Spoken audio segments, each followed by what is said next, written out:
Hi, good afternoon. Thanks for sticking around. I know, probably like me, you're all hungry, so I'm going to make this as brief as I can make it. I was given the opportunity to just talk about what it's like to actually work here.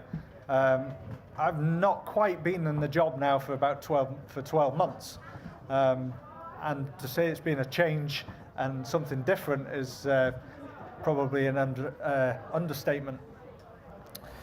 Give you a quick history of me. I came here in 2003 to work for Wilma, not to work for David at all. I came from a completely non-farming background, a little bit of an interest in it, and a degree in countryside management, and was looking to educate people about the wider environment and our social responsibility. And I've taken on the role as the ranger for the farm. That's what I hope to achieve. So there's lots of guided tours, lots of meeting and greeting, and lots of looking after the playground. So when the opportunity arose to come and work on the farm, I said, yes, please, I'd quite like to have a go at that. And graciously, David said, go on then, we'll give you a go. 6-month trial, see how you get on. And 8 years after that, I was still here, ready to start the first ever trial of what we're doing now. Through that time period, I also did a postgrad diploma with SRUC in organic farming. And part of the dissertation for that was, where does Rainton Farm go next? There was loads of options. Was it we were going to do rear bull beef and market the beef more? Were we going to put more cows on? Were we going to forget about a dairy altogether? And the other option was, do we do a cow and calf dairy?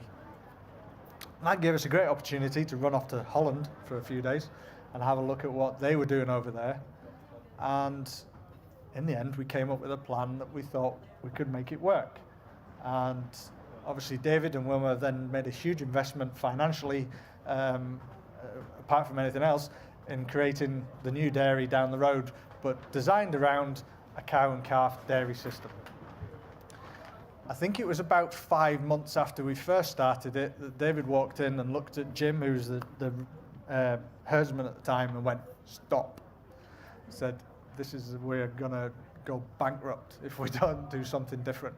And we were trying all sorts of things from, we had things hanging from the ceiling from the calves to play with, because we'd seen that in some organic systems with pigs, they were giving them footballs to play with.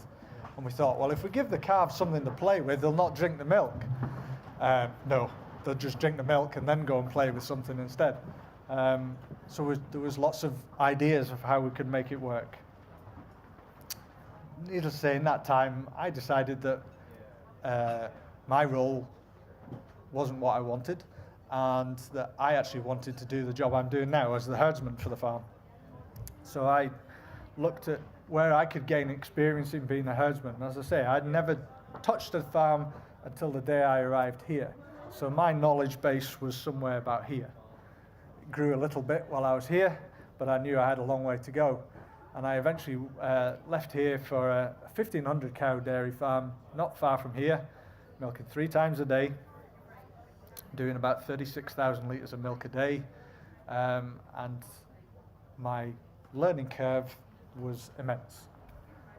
Probably because I was a bit, what's the word I'm looking for? Didn't really understand the industry.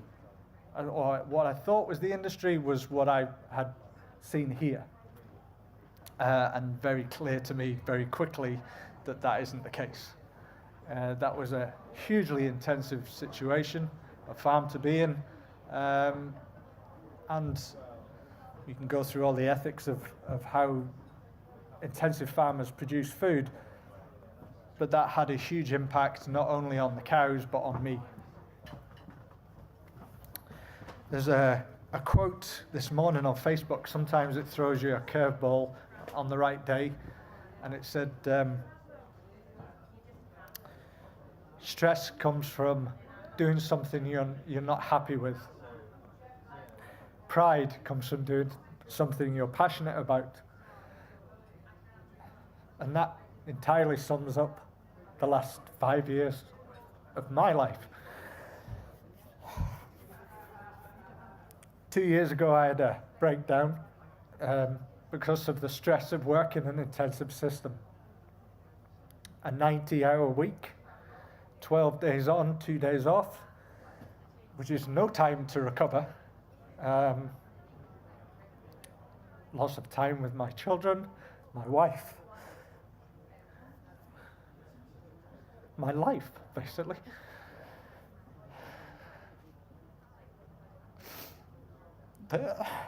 Excuse me. The ethical dairy is not just ethical for the livestock on the farm, it is an ethical life for me and for my family. And everything I do as a herdsman is to keep that stress to a minimum, not just for the cows, but for me. I am part of their herd. I work 10 days on, I'd work 4 days off. But in that 10-day period, I am as much a part of that herd as any cow or any calf within that herd. They respond to everything I do, and I've learned very quickly that I have to be very careful and very considerate in everything that I do. In terms of the management of the cow, that is exactly the same as what I used to do in a 1,500 cow herd. I'm still focusing on their fertility to try and get cows back in calf. I am still trying to get as much milk in the tank as possible, because at the end of the day, that's what it comes down to. We want to make cheese, we want to make ice cream, there has to be some milk in the tank. But every action I take, I have to consider that impact on that group. And because they're a social group, far more social group than you would find where you've taken those calves away, that has a small change has a huge impact. You have to consider, okay, today we're going to change the group from one side of the shed to the next. Okay, that happens. They're born and live on one side of the shed, and then as we start to calve the next group, they move across to have better creep facilities for separation at night. That change has a huge impact, because and certainly this year, we were dividing that group up slightly because we had such a long calving period, not everybody could move together. So that separated some cows from the group they were with. And some cows reacted badly. Some cows turned around and went, "Well, my mate's over there."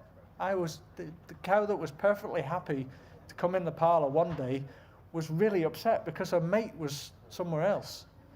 So this year, we've got a 9-week calving block, and that group will move as a group through the system. Again, trying to keep the stress down. So that's what I'm trying to do all the time. I am very passionate that this is the way forward, and this is not only what I'm looking for. What I saw as an intensive system was nothing beyond barbaric. Milking a cow 3 times a day so intensively that at 5 years old, if not sooner, she is finished. That is her collapsed on the floor, having to be picked up every day because we have physically exhausted her, is not the way I want, not food that I want to eat, not food that I want to give to my children, or a system I want to be part of. Yes, this might be a complete extreme other end of the scale, but there has to be a compromise somewhere in the middle. But to me, this is, why can't it be like this everywhere? This is still a productive system. And I'll give you a couple of figures. We're 20% up on last year, by the way. I'm not saying anything there, but there we are. Cows will give you milk if they want to. If you make the system where they are happy to come in that parlour and give you that milk, they will do it. My top cow, who is still suckling her calf at 60 days, gave me 23.6 litres this morning. That's just once a day, but you have the other end of the scale with a mate, number 9, the burden of my life, gave me 2. But when you look at the cows that we calved in the autumn of this year, my top cow now is giving me 35.3 litres a day on twice a day milking, because she's weaned, and she's been weaned now for about 60 days. 60 days ago, she gave me 3 litres. So it's still there. The milk is still there. It's just not for me at that point where that cow has that calf. She is putting all her time into that calf. And then the cow that is pregnant at the same time, because we start serving from about 60 to 80 days, once she gets to pregnant, then you see the milk just go, because she says, I've got 1 here, and I've got 1 here. That's enough. Stop. So, and you just have to accept that. But it will come back. I don't change anything in the parlour on a day-to-day basis. That routine is exactly the same every day, regardless of whether there's a calf waiting for her or not. And as long as you create that environment where everybody's happy, then everyone's going to get along and everyone gets something out of it. The best part of this system is that we all do get something out of it. I get a huge amount out of it. My family get to see me again. But the cows get something out of it as well. And a much, much nicer way to live your life. Thank you. Sorry.